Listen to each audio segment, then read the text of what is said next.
Good afternoon. Thank you for attending today's webinar, Midwestern State Policies Related to Military-Connected Students and Competency-Based Education and Learning.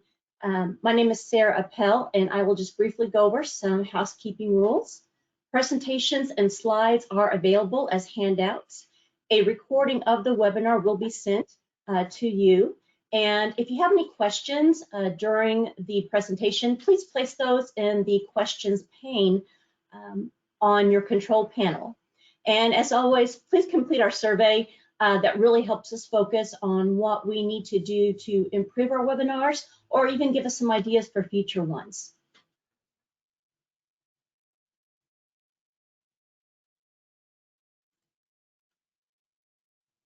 Again, my name is Sara Appel, and I'm the Associate Director of Policy Initiatives at MHEC. And joining me is... Hello, I'm Gina Johnson, and I'm a Senior Associate at the National Center for Higher Education Management Systems, or NCHEMS. And I'm going to kick us off. Sara and I are very excited to tell you about a project that we've been working on for the last almost year and a half, Sara. I know time is a relative thing, especially and it was in 2020 and is continuing a little bit into 2021. But it's been one of my pleasures in 2020 to be able to work with Sara on this project, and this project funded by a group that I'll tell you about as I change to the next slide. So many of you may have heard of the American Institutes for Research. They do a lot of work on a lot of topics. Many of you attending this session because you're probably interested in higher education might know them from their work in higher education, evaluation, and all kinds of other projects. And of course, obviously research, because they have that in their title. They have offered graciously a set of grants to dig into competency-based education and learning through their National Research Collaborative on CBE and L, which we use as our short version of competency-based education and learning. So from now on, Sara and I will just call it CBEL for short. And I provided the link on this slide to this competency-based education and learning research collaborative in case you're interested in seeing their work. On there, you can see a summary of the work that Sara and I completed as part of this grant project. And there's also great information about some of the other projects that have been funded through this collaborative. So this collaborative was wonderful for us because not only did we get funding to do some research on a topic that was very interesting and relevant to our work, but it also allowed us to connect with other researchers in this area. So it was really nice to see what all is going on in CBEL. It's been going on for a while. It's not like it's new to higher education in particular, but this research collaborative is really allowing us to get in some foundational and fundamental research in the field. It allows us to explore whether the 13 states connected to NCMC, which Sara will talk about in a minute, whether they have policies related to military connected students and review of their experience and training in the military for post-secondary education credit. One thing I want to note from the beginning, and this may come up again as Sara and I are talking, but the foundation of this research was a policy scan, and Sara will talk about our research question and our methods. But I want to highlight this right now, that it was a policy scan of 13 states. And so we started with those 13. We looked at whether they had policies, and then we dug into those policies a bit. And one thing I want to highlight right from the beginning is not all 13 states had a policy. I guess I'm spoiling it a little bit, spoiler alert, but Sara will get to that. But we want to make sure that you understand that that doesn't mean they're not doing wonderful things related to post-secondary education credit for military experience and training. It just means that we focused on the 13 states in our subject. And again, Sara will talk about why those 13 states. Only a certain number of them had policies, and then those are the ones that we're going to cover today and in our project. We want to highlight that because we know there are many states, and many of you might be from states that aren't those that are covered in this research project that are doing great things. And so we just want to focus on that. Our hope is that because of this foundational research, that there'll be more opportunities for us to dig in and do some research and highlight some of those works in some of the other states as well. But this one was really focused on those with specific policies. So I'm really quickly going to go through the agenda. So what you're going to get in this webinar, and then I'm going to turn it over to Sara, who's going to kick us off with some interactive polling in a moment. So to keep you engaged in this topic, and then she's going to cover the second bullet on here. So we're going to do the poll. Sara's going to cover an overview of our research question and design so you can understand what it was that we were looking at and researching. She's also going to do a summary of our policy scan findings, which was the first step of our research. And then she's going to turn it back over to me. I'm going to summarize our policy interpretations, which I'll explain when we get to that point. We looked at whether there were policies, and then we looked at what those policies looked like in the states that had them. And then I'll do a quick overall project summary, and then we'll take some questions. And one thing I do want to highlight, and we'll have a link to this later on, will pop up. And thank you to our assistants for already popping up the CBE research website. We'll also have a link to this report because all of this information is also summarized in a research report that's available on the NCHEMS website. So I'm going to turn it over to Sara, and she is going to do our first poll. I am delighted to do our first poll. So Katie, if you could set us up with the poll. The question is, are you aware if your state has a policy related to the evaluation of military connected students and CBEL?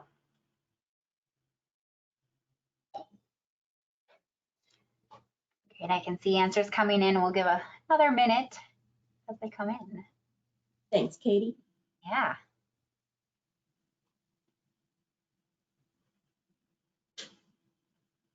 This is an important question, Sara, because this is foundationally where we started with our research, is that there isn't, necessarily this information out there. So it's interesting to know if folks are aware in their own state, and don't feel bad if you're not, because it might not be highly publicized. All right, Katie, what do our results look like? Yes. Like we have. All right, there you are. Fabulous. So 57% of you are aware that your state has a policy in place, and then 43 says that they aren't aware of a policy. So this is really good, again, foundational knowledge for us. And this is, again, like Gina mentioned, where we started, and we wanted to dig in deeper. Thank you, Katie.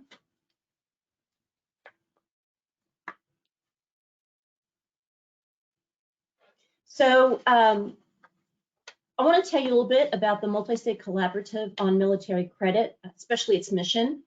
The mission of the MCMC is really to facilitate partnerships of states to assist their post-secondary institutions in the translation of competency-based education around what they've acquired in the military, especially with their training and experience. We do this by sharing in the areas of articulation of credit, certification and licensure, and communication, as well as data and technology. So those are our big core areas.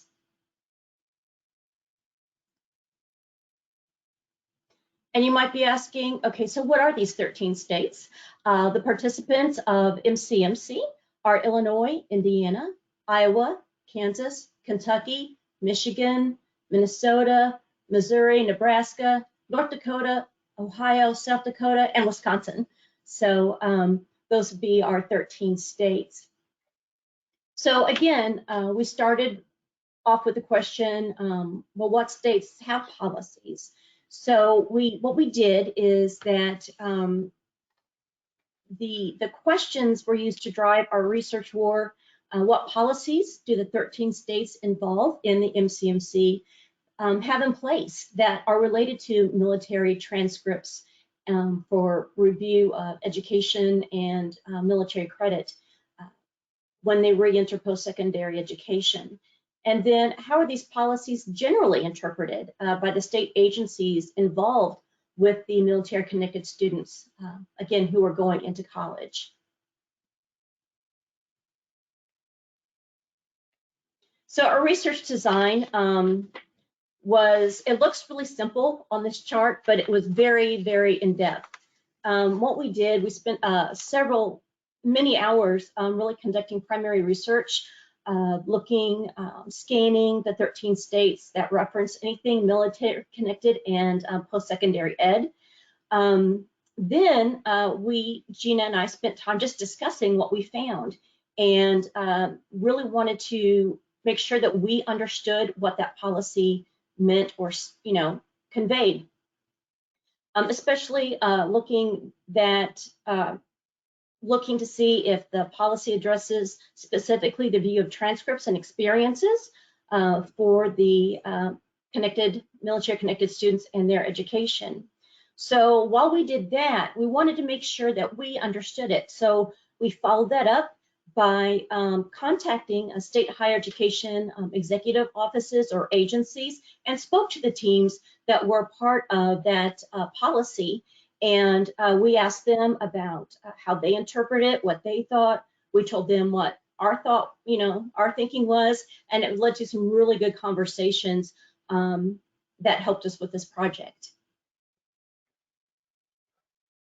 To our knowledge, to this date, we don't think a policy analysis has really been conducted, really looking at the policies that the institutions have related to CBE&L and its ties with military and their experience. So this was something that we think is new and innovative, and so we're very proud to have stepped into the space. So I'm going to talk a little bit about policy commonalities and variances. So one of the things that I always like to look at when I'm reading policy is what are the word choices, because I think that really communicates well what the intention was of the policy. So we wanted to review these and look at how many of them utilize the word requires or directs or uses may. And the largest one out of all of the policies was the word requires or a variance of that. A lot of them referred to ACE, or the American Council on Education, utilizing their military credit recommendations. And then some of them also said, well, look at CALE, or the Council for Adult and Experiential Learning, to see what they have. So again, they were trying to reach out and connect as many dots as possible when looking at this policy. Another interesting fact is some of the states actually had clearly defined who is expected to be participating in this. So we had everything from active duty to reserves mentioned. The term veterans was used, family members, dependents. It just really depended on the reference in the policy, but some of them were very, very specific, and that seems to go along with what we found additionally. And of course, there's always, the variances. One of the states specifically mentioned that the policy is to include license and certification agencies. And this is specifically to help the military connected student have their license or certification really looked at and to expedite it so that they could utilize it in that state. Another one, and this is really interesting, must complete a CLEP or Dante's or Excelsior College exam, and the word must was in that statement. And then a third one, and this is really interesting, requires a detailed report to the governor and General Assembly regarding military connected students in post-secondary education. Again, this was the only state that we found that required a report. But the interesting thing about this state is that they don't have a policy about reviewing military credit and placing that into meaningful college credits. But they do require this report. So obviously, if you have a report to the government, then you better be collecting the information and doing those reviews. So that was very interesting. And again, it was the only state that does that. And Sarah, can I interject? Could you talk about, just briefly, in case some folks on the webinar aren't familiar with the terms, what CLEP, Dantes, or Excelsior College exam, and I don't expect you to spell out what Dantes stands for, assuming it's an acronym, but what are those things? It's that whole acronym thing that we all have going, on. So CLEP is a college level examination program, and Dantes is the Defense Activity for Non-Traditional Education Support. And you'll see those used quite a bit around military credits that are being referred to and reviewed for college credit. Thanks. Good question, Gina. Good question. I have my acronyms and other people have theirs. The military has theirs, and institutions. Exactly. So many acronyms. So, Katie, we're going to do our next poll. And this poll is, how many states were included in our research?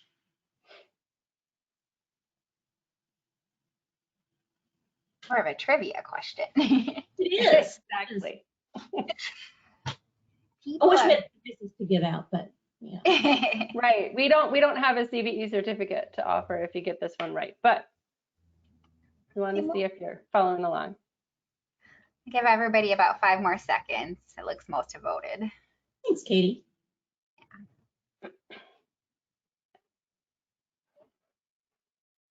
And what are the results? All right, yay, people are listening. So it's 13, that was the correct answer.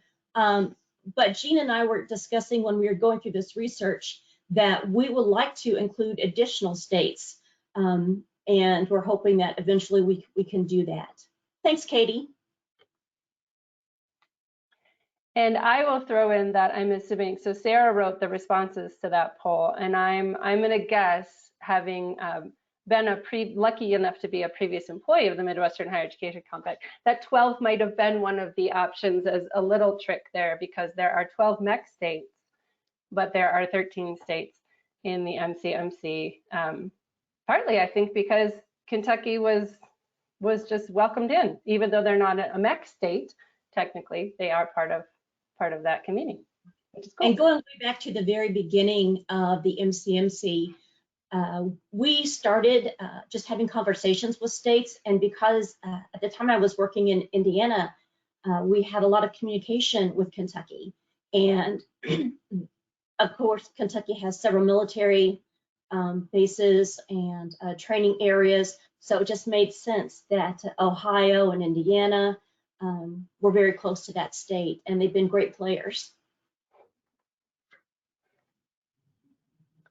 All right, thanks a lot. I am going to move on to my piece of the presentation, which is to talk about policy interpretation. So as Sara said, the first part was really a scan of what policies are out there in those 13 states. And for those of you who have taken a look at the report, you'll know that of those 13 states, we found that 7 had something in writing in their legislature. They had legislation of some type of policy related specifically to review of military experience and training for post-secondary education credit. So then now our N, so to speak, shrinks a little bit, because now what we did is we took a look specifically at those 7 states.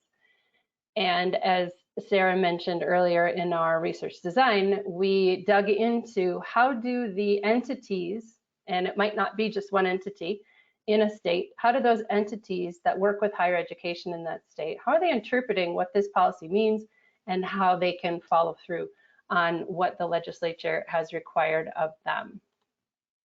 And those of you who have been in higher education in the field for a while, those of you who maybe are in other types of state policy work, you know that even in 13 states, even in 7 states, now that we're shrunk down to that in our work, even in those 7 states, you know that those states do things very differently, and how they organize their higher education is very different.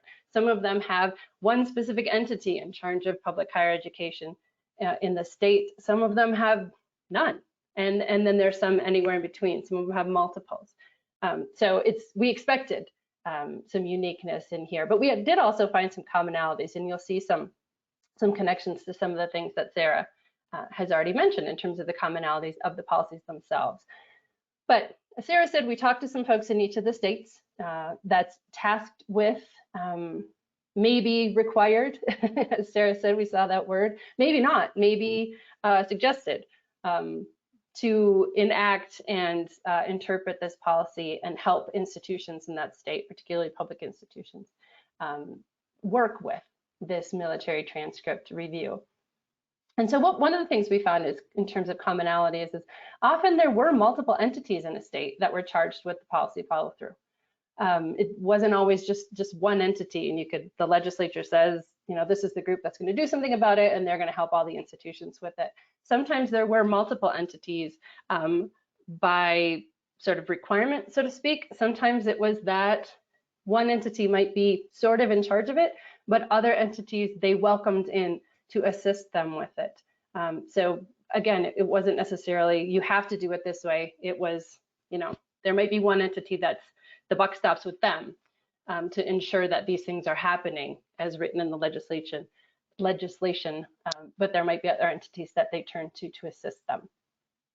As Sara mentioned, American Council on Education, their military credit recommendations were often cited directly in the policy. And then, of course, even if they weren't directly cited in the policy, that was a commonality across these states' interpretation. It's a great resource.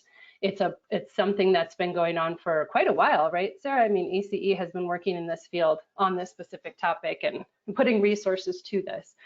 So it's why reinvent the wheel in that regard. It's a place to start. I think they actually started in the 1940s.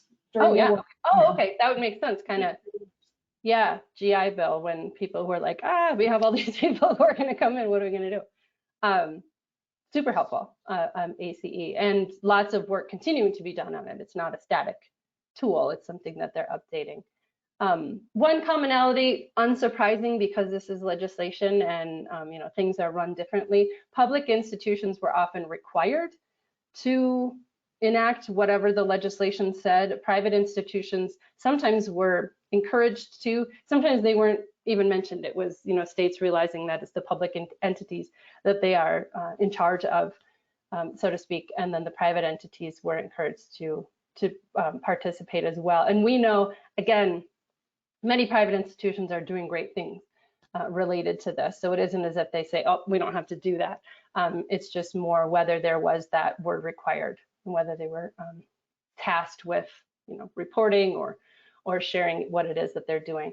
And then kind of the final commonality, efforts on awarding credits for military experience and training connected to broader efforts on transfer articulation, meaning many of these states already had work that they were conducting to ensure ease of transfer and articulation, whether it be from courses taken in high school that you transfer into college credit, whether it be, community college credits that we're transferring into four-year programs.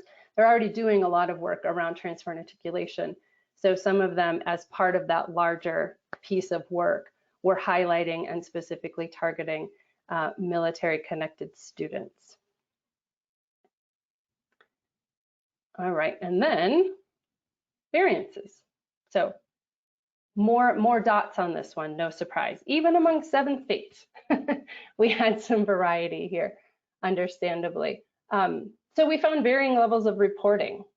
Some states, Sara mentioned a particular state that had legislation about a report. They didn't legislate that you had to be doing this stuff, but they legislated that you needed to be reporting to them about it, so it assumed that you were doing it as an institution.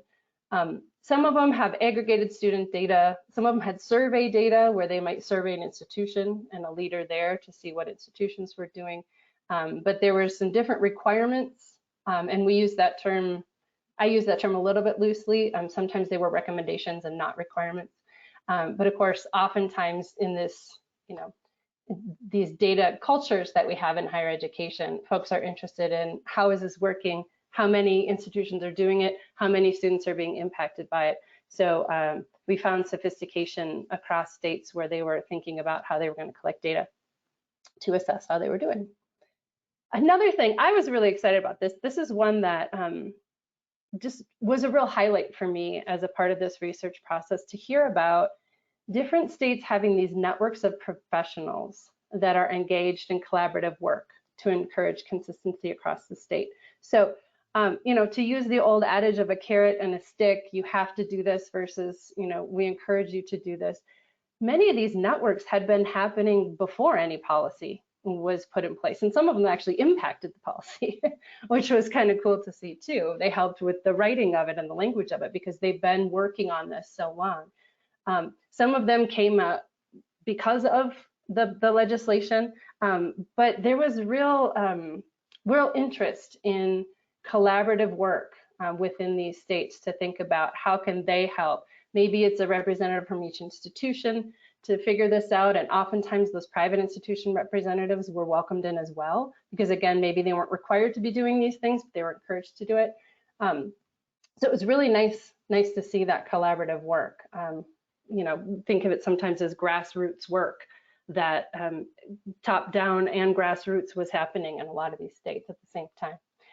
There was variety in which entity or entities in the state was charged with follow through. Again, if any, sometimes they didn't point to a specific entity, sometimes it was multiples, sometimes it was, you know, interpreted at the institution level if there isn't an entity in the state. So again, creativity for each state, realistically saying what is the higher education structure of that state, and then turning it over to multiple entities or one entity to follow through on this. In some states, even beyond post-secondary entities, so a commission or a system office, sometimes veterans entities, excuse me, were involved as well.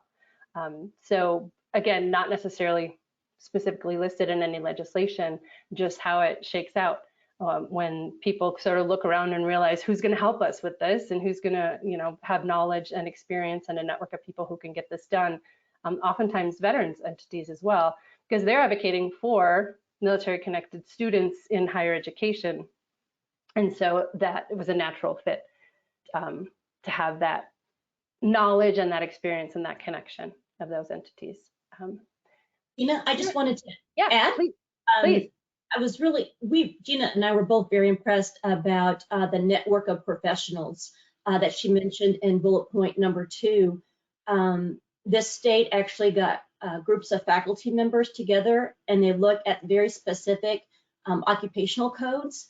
And so once they determined where that credit should be transferred to a degree program, then that meant that all of the state institutions in that state all agreed that, okay, that's where we're going to put this. So it just wasn't one institution, it was all of the state institutions, which made it really nice because then there's no, well, you gave me this amount of credit at this school, but my buddy got it over here, but he got more. So what's the difference? But anyway, that network is very well established and works like a well-running machine. Yeah, thanks for that highlight, Sarah. And that really connects to this second to last bullet point, which is that we heard from a few states that collectively developed systems and toolkits to assist institutions. And a lot of them were done, just as Sarah said, with institutions partnering. So it wasn't an entity saying you have to do this. It was, let's do this together so we can figure out a way that works across institutions. And so, and it's a lot of work, and I'm amazed at the folks who in these states who do this work. It's just phenomenal. It also makes a whole lot of sense if a state can put resources, especially human resources, behind this type of work, because to have these systems, to have these toolkits available, then you're not checking, like Sarah said, you're not checking every time a student comes in and says, can I have credit for this? You don't have to reinvent it every single time and figure it out. You could have this system and these toolkits that allow you to, you know, track this, look it up, figure out what did we do last time, does that still make sense? And then it's much easier, especially much easier for the student, which is really the critical aspect of it. And then the last point, and I toyed with mentioning this earlier because Sarah and I have been using the term military connected student. There's really variety in the national and state level in terms of higher education in defining what veteran means. And oftentimes we would see the term veteran used in the policy, but veteran of what? Does it need to be, is it all the armed forces? Are folks who are in National Guard included in some of these policies? And so Sara and I were using the term military connected students. Oftentimes we would find the folks who were interpreting these policies using that term. What we found was the folks interpreting the policies understandably wanted to use as broad a term as possible so that they could assist as many people as possible, which is a phenomenal goal. The challenge comes in when, where's the reporting coming from? How does that work? When you look up data and information, how is another state interpreting the term veteran or the national scale interpreting the term veteran? So still some variety there, just as, again, folks on the webinar might be highly engaged in post-secondary education and realize we don't necessarily have a solid definition for the term first generation student, because no one has necessarily, there's a couple of them out there and they're defining them differently. So I do want to pause there and just see, Sara, because of your experience with NCHEMS, anything else you want to say about the term military connected student or the term veteran and where that fits? When NCHEMS first got together, I had mentioned that we have a data and technology group, and it was a highly aspirational goal to have the institutions provide us a report on how many credits were awarded, where did they go, how much money was saved, how much time was saved by the students at the institutions. And there was no movement on that because nobody could actually come up with an agreeable term for veteran. And thankfully, we just started to use military connected students, which of course includes, not only veterans, but anyone who is in the DEERS program, those who are in the Guard or reserves. So it was kind of left to a general definition, which has made it kind of difficult in, collecting data and ensuring that we are collecting it on the same group of folks. So we're kind of collecting data, not really on an apples to apples basis, but maybe an apple to a pear. So that's been the difficulty in institutions trying to lasso that term and use it effectively. Better than apple to potato, apple to pear. And is, just to clarify, DEERS program, is that the dependence of? Okay, the veterans. So yeah, so it's not even just people who've served in the military, it's folks who might be children of people who've served in the military. And so they may not be getting college credit for military training because they themselves weren't in the military, but it broadens it to, again, ensure that military connected students are getting the best available assistance. And again, on that point, Gina, we have so many dependents of veterans who, of course, travel around the world and are in multiple schools or colleges, that this would help. And also for the military connected student themselves, I once read a report that stated that on average, it takes 8 institutions typically for someone to transfer and then graduate with a degree if they've been in the armed forces. So it applies to that too. Mm-hmm. Makes sense then why as we mentioned earlier, a lot of this work was connected to more broad transfer and articulation projects, because that's where we were focusing to some extent on whether they're getting transcript reviews of military transcripts and experience and training they got specifically in the military. They also may have been taking a class at a community college while they were stationed somewhere as well, trying to transfer that. So great, thank you. So we are going to turn back to Katie for our third and final poll question. Again, we want to be engaging with folks. We know on a webinar, just seeing Sara and my face you don't know who else is on this webinar, so we want you to know there are other people out there along with you. So we've been using the term CBEL. We spelled it out, I think, early days in this webinar about 30 minutes ago.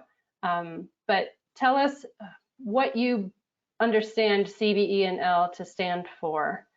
And the options are, as you can read, comprehensive built education leveraging, competency-based education learning. Again, our acronym, our love of acronyms here in higher education and the military, as Sarah pointed out. We don't not only have our own, but we have the military ones we have to know too. Well, you're really testing if they're paying attention today. That's right. Questions. It looks like most have voted, so I'm actually gonna go ahead and close the poll. I'll share the results Thanks, Katie. in a second. That's right. Competency-based education and learning. 100%. Sarah, we have a good group. We can, I suppose, leverage all of this information in different ways, but thankfully we aren't leveraging, we're learning today. So, all right, I'm going to move on from the poll question then to a summary and just key findings.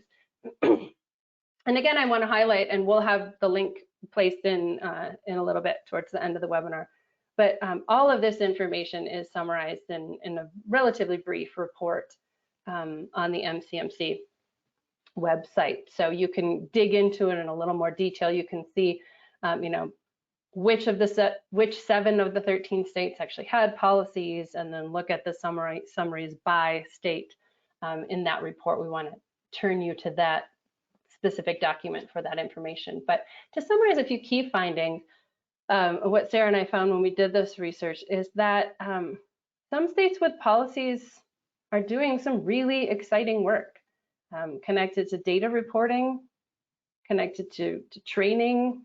Training in this case doesn't mean training of the military connected students, it means training of the staff and faculty who are evaluating these military transcripts, this military training and experience to see what kinds of credits they can receive in their post-secondary education as they're moving through. And so ensuring that consistency, as the third bullet says, across practices in awarding that credit. So just as Sarah said, you don't have one student coming in and then their buddy, or maybe somebody they don't even know who maybe has similar military experience or training, coming in and getting awarded different credit for the same thing. It just provides some consistency of practices, which is helpful to the institutions and systems that those institutions are in. It's also, of course, helpful to the military connected students themselves in making their way towards a post-secondary credential. One common theme that came out, and this is one of the things I love about research. This isn't necessarily a research question Sarah and I had. This kind of came out as we were talking to folks about how their states and the entities with which they work are interpreting these policies that were part of this research project. And that is that legislative policies themselves can provide some accountability, they can provide coordination, and they can document, which I think is really critical, a state's interest in the success of military connected students in post-secondary education. In other words, if a legislature goes to the extent of putting it in writing and putting it in law, that military connected students must have their experience and training reviewed for transfer and through the competency-based education and learning to post-secondary education credit. By having that in legislation, that does indeed document, this is important to our state, important enough for us to have this in our official laws. At the same time, many institutions want to be doing this, and if they had the time, the staff, the resources, they have a motivated network of colleagues that can help them improve their ability to award meaningful post-secondary credit for military training experience. So it's kind of what I said with the grassroots and the top down.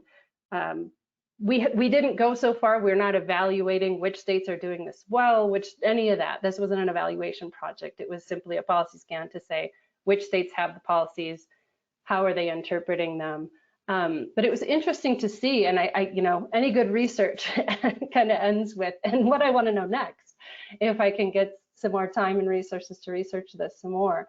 It's interesting to think about what that connection was between, or what that connection might be between the policies themselves. And so a state saying, this is important to us, important enough to put it in a law. And what's also happening at all these institutions and through these collaborations.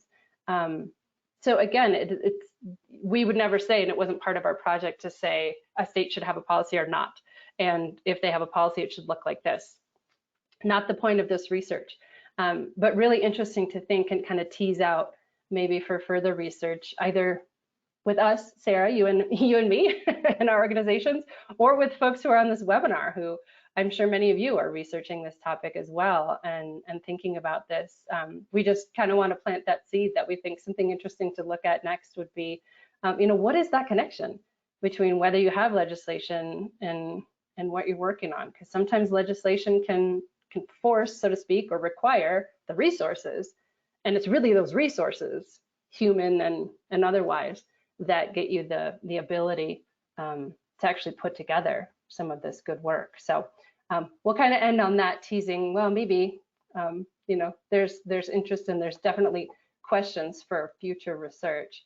And we want to open it up now to any questions that folks might have. You've been kind to us and responded to our questions that we put up as polls. So we want to give a few minutes. If you have any questions, please do type them in the question pane, and our awesome behind the scenes helpers from the MEC staff will flag those for us, and then we can share our answers.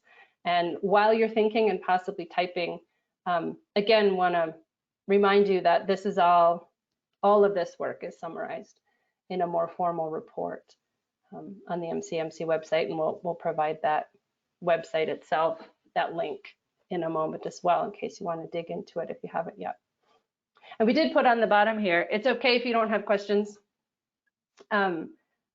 We can talk about our dogs. We love to talk about our dogs, but we won't obviously make you do that either. And thanks, Mary put the link into the question pane, so folks can have that. You can click on that and that'll take you directly to the report.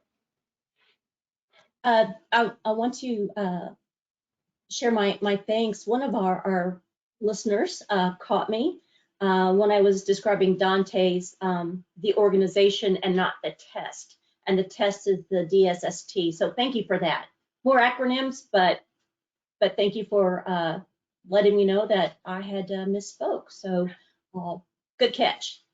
Okay, so Dante's is the program that creates the test. Is that fair to say? Okay. But I want to, we have another statement in our questions pane. We have been very, honored to have someone with Dante's who manages their DoD prior learning assessment programs. And of course, they talk about CLEP and DSST exams, and they are interested in reaching out to the states to better understand and support the award of credit for prior learning. And yes, we'd be happy to follow up with that information. So thank you for the offer.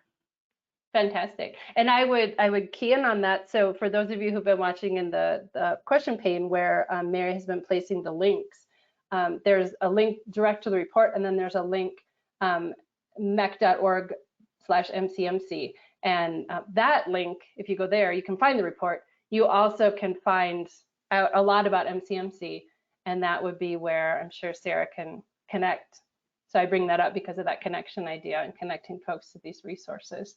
Because many of you on the call might be already aware of or already engaged in NCHEMS, but some of you might not be. You might not be from the 13 states and therefore not involved in the Midwestern, MultiState Collaborative on Military Credit, yet another acronym for you today. So thank you, Katie, for putting that slide up. This is Sara and my contact information.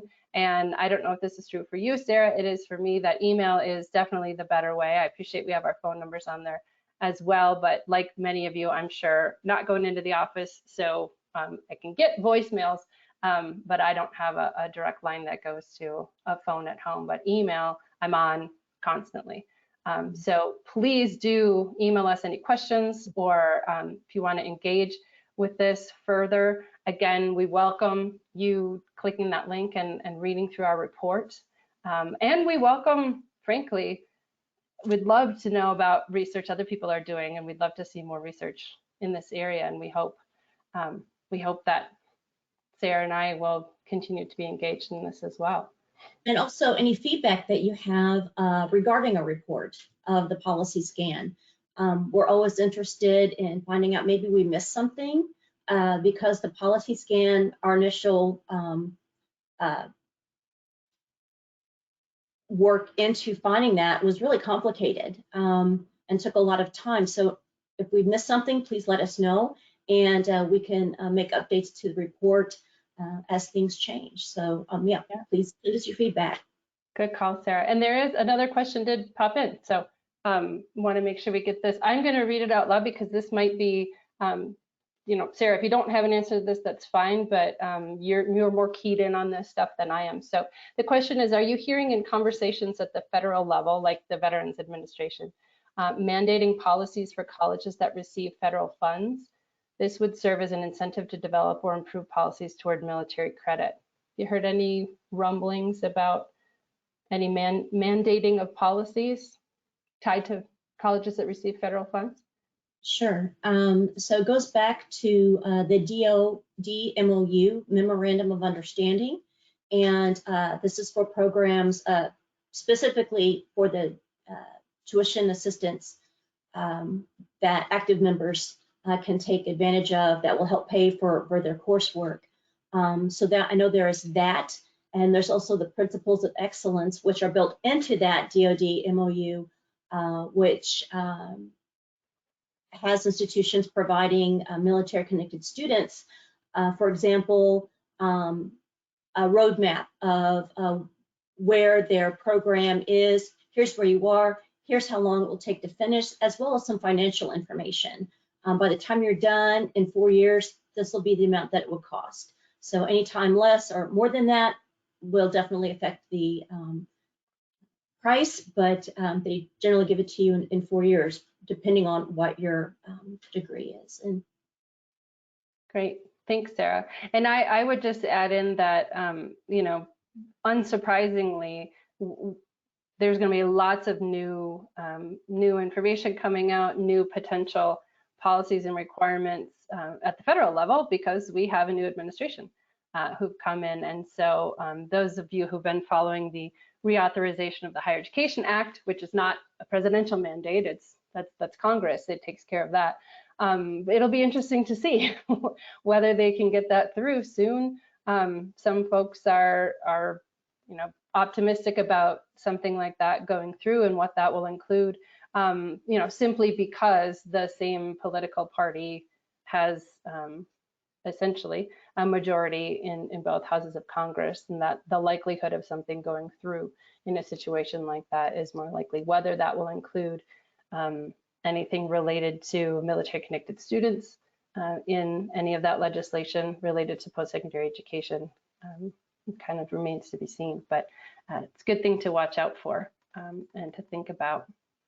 Another thing to watch for, Gina, is the report that we did was cited or referenced in an American Legion brief that should be disseminated on, I want to say March the 2nd or around there. So be looking out for that, and perhaps we'll have a webinar on those findings and share some additional information with you. Great, thanks, Sara. And another comment came in, and this is a great one, and this is related to where we're hoping to go as well. It says, in addition to policy, I'd love to understand best practices on how states are organizing and doing the work. And I'll say two things on that and then turn it over to Sara. One is MCMC is a fantastic resource for that. There's information because of that convening, I think it's officially called, that folks are sharing information about what their states are doing across this. And this is something, you know, this really keys up and it highlights for us, like we'd love to keep going with this research. The first piece was a policy scan. Again, not evaluative, just very factual. This is what policies exist in these states, and this is how they're interpreted. You know, 2 places we'd love to go. We'd love to expand that. We did 13 states. We'd love to have the resources and the time to do this across all the United States and territories. And then secondly, we'd love to continue in this research and think about how can we now move from a policy scan, a very factual piece, to how can we, you know, highlight and dig into and research what are some of the promising practices states are doing related to review of military experience and training for post-secondary credit. So, but in the meantime, because that might be future research, in the meantime, MCMC is a great resource for that. So I don't know if Sarah, you want to say anything about that, being the person tied to MCMC. No, we welcome all kinds of requests, either for information about how did you set this up, what's the history, how were you funded, to, you know, questions regarding, you know, can you connect me with someone in my state that might have another institution that might have an answer to X. We recently had one institution have a question about the approval of flight programs, and we were able to get them connected with another institution, and they got their answer from them. So we try to share information as much as possible, but we really have a great network of folks who participate that we can definitely count on for accurate information. And I think that's important, the word accurate information, because so many things are out there and folks are completely bombarded with other things that they're working on. We just want to make sure that we get out there the best accurate information possible. Great, thanks, Sarah. And I encourage folks to stop by the MCMC website, their web page or set of pages. It's within the MEC website. And again, the link was shared previously because there's good information there on folks doing great stuff. So touch on that. I appreciate the person's question because we're all looking for ways to connect in these times when we don't have as much connection across folks. So we appreciate you interacting with us today, even though it wasn't as interactive as we might all like. But thank you for responding to our polls to keep us engaged and keep yourselves engaged. Thank you for being interested in this information. Sarah and I had a great time as researchers really digging into this. We hope it's helpful to you. Please visit the links to look for the report. Please contact us to stay engaged because we love to engage with folks on this topic. So everyone stay safe and healthy and have a wonderful afternoon. Bye-bye. Thanks, Sarah.